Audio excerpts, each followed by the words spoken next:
Hello everyone, welcome to Gruhinis world. Don't worry about too much ripened bananas. You don't need to throw them away anymore. Today I am going to show you how to make a quick banana bread which tastes as delicious as our bakery bread without using any yeast. So let's not waste any more time and make a yummy treat for our kids.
I have used all-purpose flour or maida, but we can also use wheat flour to make it more healthy.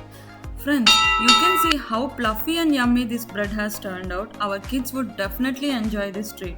If you like this recipe, please don't forget to like and share it with your family and friends. Thank you. Bye.